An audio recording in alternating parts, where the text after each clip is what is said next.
Hi, today I'm here with Ian Cook. Ian ran a successful and highly reputable catering business for over 40 years until you just won't believe what's happened. So today, let's hear from Ian. How are you, Ian? Not bad at all. Nice to meet you, Michael. It's been a momentous and big week for you as far as the news has gone and getting closer to some sort of accountability. Could you fill me in where we are? Yeah, well, it was a huge week. As I said, I woke up on Tuesday morning to find that we're on the front page of the Herald Sun. Apparently, someone had released some documents to them that we call the Ray Christie documents, which was quite interesting. I mean, we already knew what Ray Christie had said, and the most, I guess, the monumentous thing of that day, on when that came out, was all of the news services wanted to know, and they wanted to know what this was really about. And at the end of the day, the Department of Health sent in to the hospital that this lady was at their own guy. So they've seconded Ray Christie from the City of Knox. He's fully qualified as an EHO, health inspector. He knows the protocols for what he has to do if there's a listeria poisoning, etc. They give him instruction, he goes in. He goes in and he interviews the catering staff. He then interviews the infection control staff. So there'll be an infection control nurse, etc. I don't know who they are, but he's going to talk to them. He then apparently writes an email, and you've got to get the timing right. This email is sometime mid-morning, like maybe 6 hours after they've closed us. They get an email that says, 1, there are 6 different suppliers. 2, that there are the woman was on a soft food diet, and therefore the soft sandwich she may have had came from the hospital itself, from the other supplies they buy in. We don't provide that. Yeah. Okay, so what you've got is their own bloke giving them a report that says, hey, she never ate anything of iCook foods. We already knew some of this because I'd spoken to him on the phone and he'd told me this. We didn't have that. And then lo and behold, someone gets it to the Herald Sun and bang, it explodes. So yeah, it was quite a day. I'm just going to circle back for the viewers in case you've been living under a rock and haven't heard what's going on. There was a lady at Knox Private Hospital that died. It contracted listeria after eating a sandwich. Ian was one of the suppliers of the food but did not supply the sandwich, so she could not have been infected from anything that came from iCook foods. Because of that, Ian Cook sits here now with his family-run business gone. Successful, millions of dollars in patents, turning over, I think it was $7 million a year, employing 40 people, some of them with special needs, all gone. All because of some corrupt and inept, but you know, it's borderline, you just won't believe it. So, and the report that comes out that exonerated you, they had that. So they said there was no way this lady could have contracted the listeria from anything you provided. There were 6 other suppliers and they didn't look anywhere else. Correct. And what makes that worse is that that's just happened today. All right. So what happened to us happened 2.5 years ago. So for 2.5 years they've sat on it.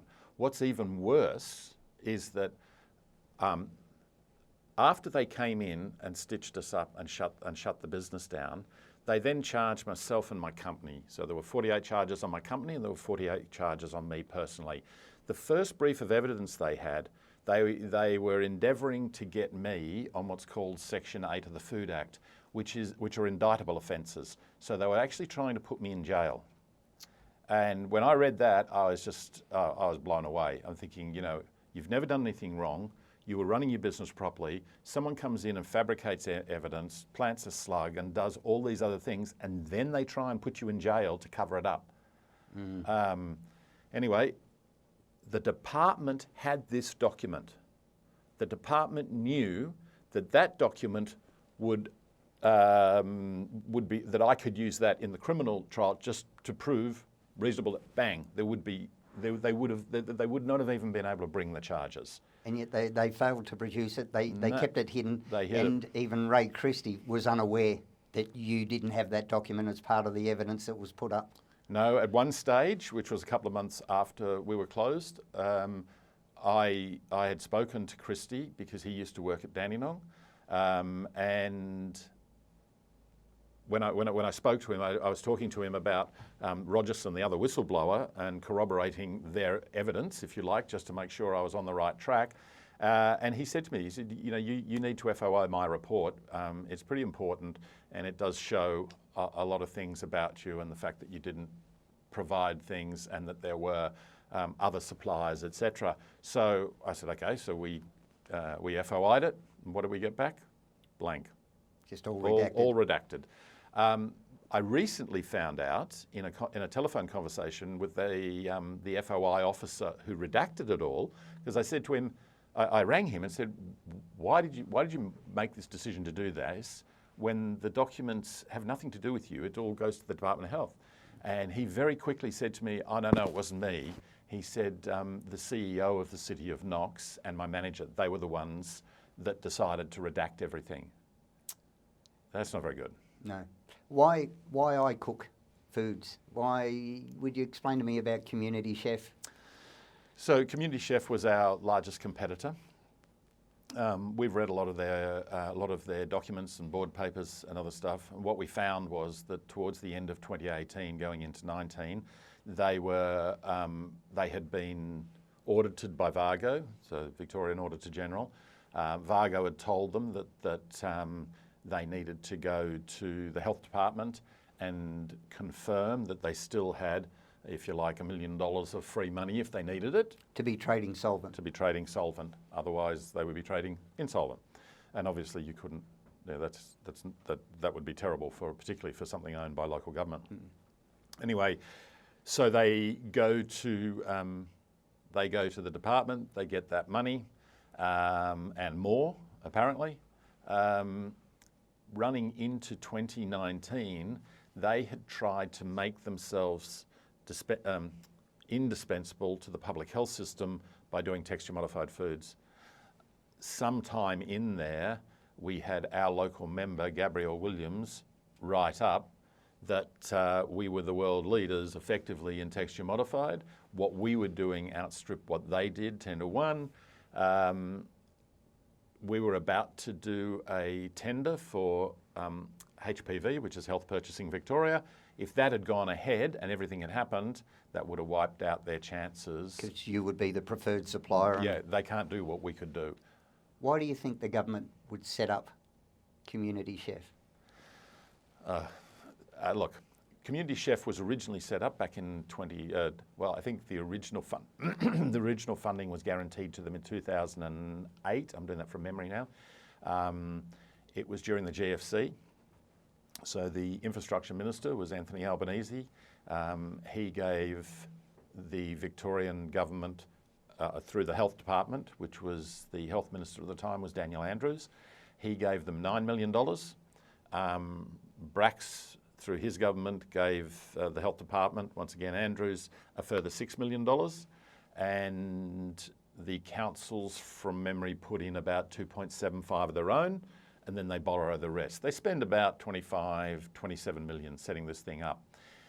And the excuse for setting it up was they needed food security for the elderly because there weren't enough supplies in the marketplace. Therefore, there was a risk that the elderly who needed Meals on Wheels wouldn't be able to get meals.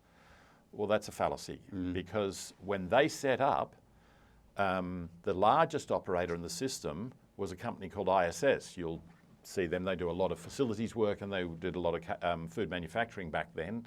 They had a big place in Kensington that employed 80 people. When Community Chef was set up, they wiped out ISS. So you lost 80 jobs there and you generated 50 down in Altona for Community Chef. The reports they were relying on, we read those way back. They were effectively just where you get a consultant to write what you want them to write. That's what it was, because the things they were arguing were ridiculous. We were in the market. There were a number of other smaller suppliers in the market. A number of councils doing their own thing in the market at the time.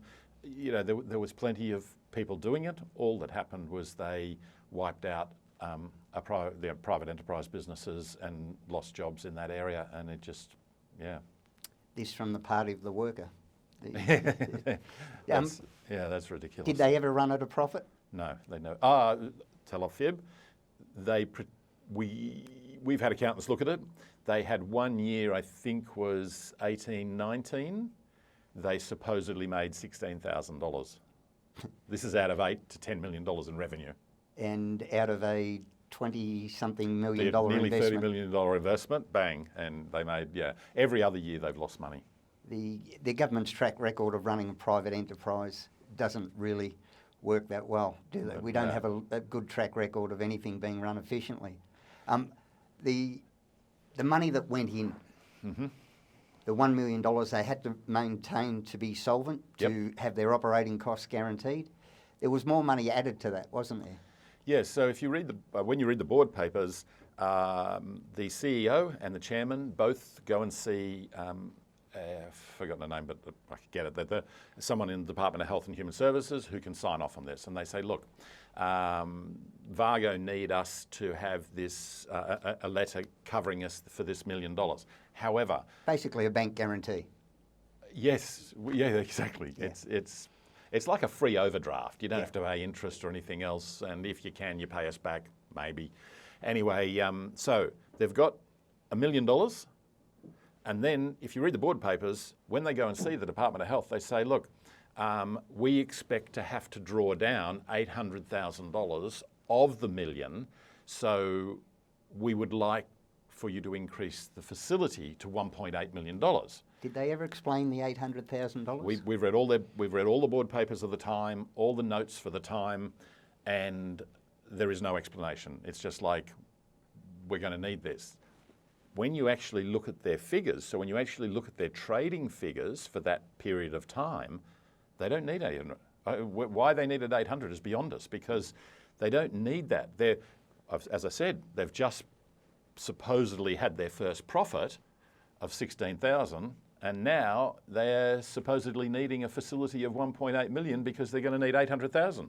Well, they don't even look like losing 800,000 in that time frame. What do you think happened to the 800,000?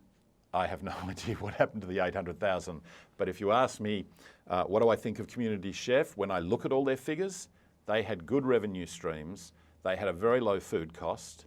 That organisation, if you took their food costs, put it in my business, because they charge so much more, I'd have been making a fortune. So as far as I'm concerned, Community Chef either was run by extremely incompetent people who were wasting money, or money was going missing. Beyond that, I can't tell you. I don't know any more than what I've read, but there's something very fishy about it. It's pretty easy to have a good revenue stream when you're a government-run business dealing with government-run organisations. Absolutely. And the tender process is opaque at the best. No, there was no tender. So Community Chef, with its councils that bought the Meals on Wheels from it, they had an exemption from going to tender. They didn't even have to. No public scrutiny. Their figures were never publicised by the Auditor General. They supposedly were commercial in confidence. How you can have that when you're spending public money, I don't think that works, but yeah. So we've had a Labor government set up a Labor state government with Dan Andrews at that stage, the head of the Department of Health and Human Services. Minister, yep. We've got Brett Sutton in there at that stage. Was he? No, I don't think he came till later. I'm not sure at what time Brett Sutton joined the Department of Health. Yep. But remember, when we were closed in February 2019, I think in the December or I'd have to check, sometime late in 18, he goes from being, I believe he was the head of communicable diseases, and he becomes the acting chief health officer then. And he's been installed, he's the new boy. And now suddenly this failing at best, I don't know whether we can actually call it a competitor, but a threat to your business, suddenly has the power to oversee the lifeblood of your business. They're enforcing, they're the judge, jury and executioner. Well, yes. I mean, the thing that is quite wrong about all of this is that John Benny, who is the CEO of the City of Dandenong, and therefore he's our regulator, John Benny is sitting on the board of Community Chef. So, yeah. And the other thing too from the board papers that we know, the morning we were closed on the 22nd, that they pinned the paperwork. So they actually closed us lunchtime on the 21st, verbally, and then they put the paperwork on the building, which they have to do at 4 a.m. on the Friday morning. This is signed off by the Acting Chief Health Officer, Brett Sutton, and we have, at 9 o'clock, John Benny goes into a board meeting for Community Chef. He tells the board that iCook Foods has been closed. He tells the board there's going to be a coronial inquiry, which there never was. They say how long. He says we're going to be shut for at least 2 weeks. The board and the CEO then do a few things. They get media ready just to make sure they're in front of it. We know from metadata that they actually found out quite early from Benny about this. So then what do they do next? The next thing they do is they contact MAV. They say to MAV, let all the councils that iCook Foods produce for, let them all know we're here to help. We'll take it. And they did. So they picked up a couple of our contracts just like that. So I hate to keep going back to the $800,000, but Yep. It sticks in your mind. It sticks in my mind. Do you think it's gone into the Andrews government somewhere along the line? I don't know. I honestly don't know. All I can tell you is money has gone missing. The conclusions you draw from that are going to be for yourself, your viewers and everyone. One day we will find out if the Auditor General comes back in and has a good hard look. All right, so they've closed you down. They've buckled the business. They've been opaque in their dealings. They haven't been forward with a document that would have shown that, gee, there were 6 other suppliers and you didn't supply the sandwich that they're alleging was the source of the listeria. They know that. Yep. And yet they still went ahead and they hit you with 48 charges for yourself personally and 48 for the business. Yep. We get to court on the day. Yeah. Turn up at court. What happens? So on that day, so that was the 3rd of October 2019, I won't forget that one in a hurry. How long after you closed was... we were closed in the February, 22nd of February, so then 3rd of October. So there was supposed to be a mention date in the August. The prosecuting solicitor, so Dandenong used a private prosecutor, and the prosecutor rang my civil solicitor and basically just said, which charges will Ian plead guilty to and we can start doing a deal now. And my lawyer said, well, I've spoken to him and he's not pleading guilty to any. This guy was actually, according to my solicitor, he was quite surprised. He said, what, none? Got to keep in mind, Dandenong hasn't lost a health case in 20 years. They're very used to people rolling over and just saying, okay, well, I'll plead guilty to those, get rid of those. And which is why they chuck a whole heap of charges in one hit on a lot of people. It's an understandable thing when legal costs aren't borne by an individual, when it's just government money and Correct. Very deep pockets, and you've got to look at the cost of defending yourself versus the outcome. Exactly. So, and often you might have a business still closed or there's other issues around it. Anyway, so we go from there. He says, oh, well, we then have to have a contest mention. So it goes to the contest mention, which ends up in the October. So October the 3rd, we rock up. I have my solicitor. So now I've got a criminal solicitor and I've got my barrister. We walk in and they say, look, Ian, I have my, Ben, our general manager, sit in this room. We'll give you a call when we're ready. We're going to go and have a chat to the other side and sort out the technicalities or whatever the polite things they do for going into court. So we're waiting. Anyway, 2.5 hours goes past and my lawyer finally comes back out and says, come outside, I want to have a chat to you. So we get out there and he says, okay, the council are saying through their prosecutor and their barrister, they'll drop all the charges except 4. They want to convert a couple of the charges into infringement notices, but basically all the rest will just be dropped. There won't be the $11.5 million in fines. It'll be just, that's it. Thanks very much. See you later. And he said, I have to tell you, this is what they're offering. And he also said, Ian, to have that many charges dropped is very significant. You have to have a hard think about this. And I said, no, I don't. Just tell them, happy, we'll go in and see the magistrate. And he said, okay. Done what I had to do. So we go back inside, the case is called, they say you'll be up shortly, and we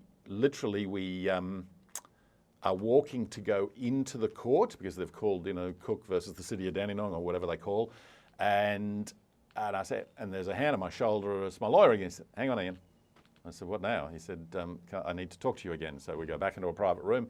He said, "Well, they've decided they're going to drop all the charges." I said, "Well, I have no control over this. This is them." And he said, "Yep, well, they go." He said, "The only thing they say is they want you to sign up to a non-disparagement clause." And I said, "As in, I'm not going to talk to the media?" And he said, "Yeah, pretty much, that's what they're after." I said, "In which case, go tell the magistrate we're on our way in," because I'm not. And now I had my son there at the time. I had my civil lawyer on the phone listening in, a barrister and a lawyer, and the lawyer's looking at me going, "Ian, this is 96 charges they're dropping. They just don't want you talking to a newspaper." And I said, "They can do whatever they like. I'm not walking out of here not being able to tell my story. That's just not going to happen." So he goes, "Okay." Next minute, "Okay, well, we'll drop them all. Would Ian please not talk to the newspapers this afternoon?" There you go. That was the day. So it took 4 or 5 hours. So from February through to October, Yep. How many staff? 41. 41 well, staff? 45 including the subcontracted drivers, yep. 45 staff out of work. All gone. Family? Out of Devastated. work. Yep. Suppliers? How many suppliers were you a major part of their business? 15 or 20, yeah. And it took them till they were walking into the room to realise that they didn't have enough evidence. Not only didn't have enough evidence, but were most likely going to expose themselves for what they've done. Yep. It took them to that point there to go, "You know what, we've made a mistake, and we're not even going to admit we've made a mistake, and we don't even want you, please, letting anyone know that we've made a mistake," and they just expect this to go away. Yeah, well, mistake's a very polite word. So there are some times when I'm quite happy to be quite blunt about it. The evidence that was against me was all manufactured. Okay, we've got body camera footage, their own body cameras that they've edited.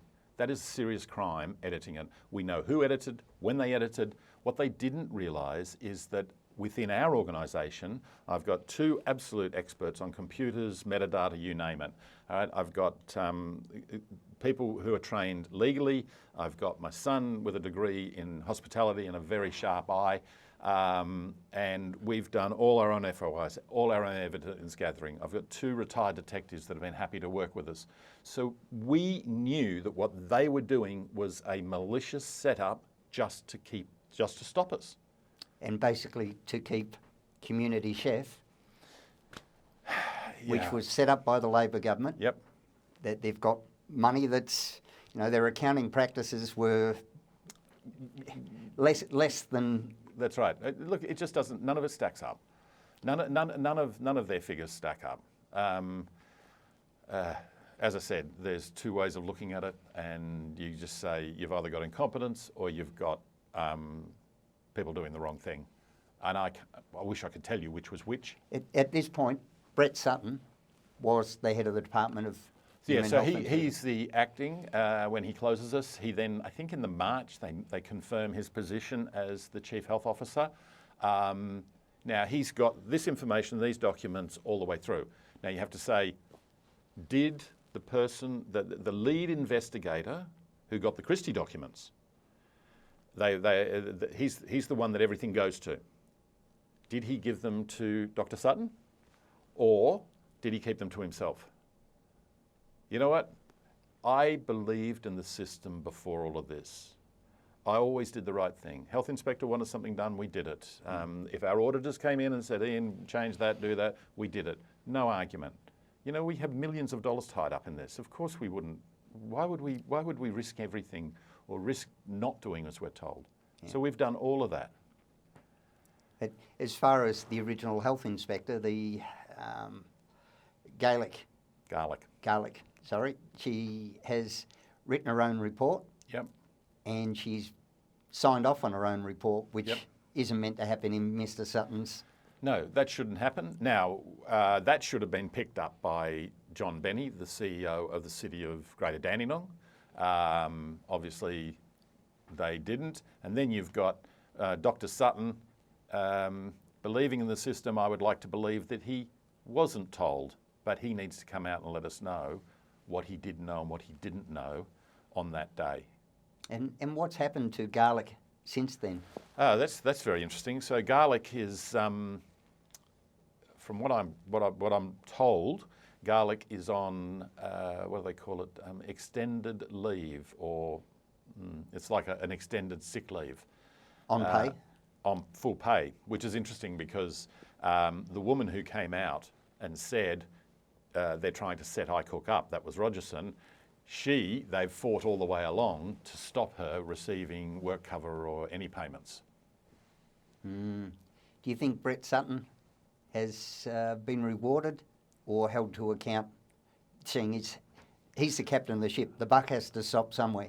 No, I agree. That's why I say what we need to know is he needs to come out and tell us what he knew and when he knew it, because that's the crux of the matter. When we know that, then we know. Was he part of it? If so, then he should lose his job. He should be gone. If he was misled, then you have to query him as the commander, because he should have his finger on the pulse, particularly if you're going to shut a business. So what were the motivations? I don't know. But I have asked myself this question many times. It's like garlic, like Sutton. If they knew, then why did you do it? Was this just malicious, or you just thought it was going to give you some good publicity? What was it? Or was there something worse? Those questions have to be answered in the fullness of time. Has anyone been identified as a person of interest by the police in this? So there was a document that came out from the police, which was written by Ash Penry, and that showed 6 persons of interest, which did include Professor Sutton. So the police have named... Dr. Sutton, whatever they would call him, yeah. Police have named Brett Sutton, Yep. the head of the Department of Human Health and Services, Yep, as a person of interest in wrongdoing. Yes. Now you've got to remember, on the day we were closed, what he did that was wrong was that he ordered the destruction of $700,000 worth of finished food. So that was 10.3 tonnes of food he ordered the destruction of, but he had no power to do it. If he wanted to, now he could have done that, but he needed to use the emergency provisions of the Food Act, and he needed to get the secretary involved. None of that happened. Penry said to us when he was talking to us about charges, he said that's, what do they call it, willful damage, Yep. or destruction of property or something, one of those crimes. I'm not up with crimes, but yeah, that's how that fitted in. So you can see there were a number of things in there which automatically makes him someone that they would want to talk to. All right, Ian, we're going to have to let it go today. This is just a fascinating and shocking story. I urge everyone to do some research, to look this up, to have a listen to Andrew Bogart's got a great podcast out on it where Ian's spoken at length about this, where he can go into a lot more detail than I can. And where to from here, Ian? What's the hope? The hope now is that there's 2 things we want. One, we want to go through with our litigation and be compensated, because we have lost an enormous amount of money out of all of this. But money's money. Part of the healing process is making sure that these people are held to account. So we do want the police to take it seriously. We do expect that these people should be charged. And that's part of the healing process for us as a family, but it's also to prevent these people doing this to another family or to another business. Because if they get away with this, they'll be emboldened and no one is safe. All right, Ian. Thanks so much for coming today, and the best of luck with this.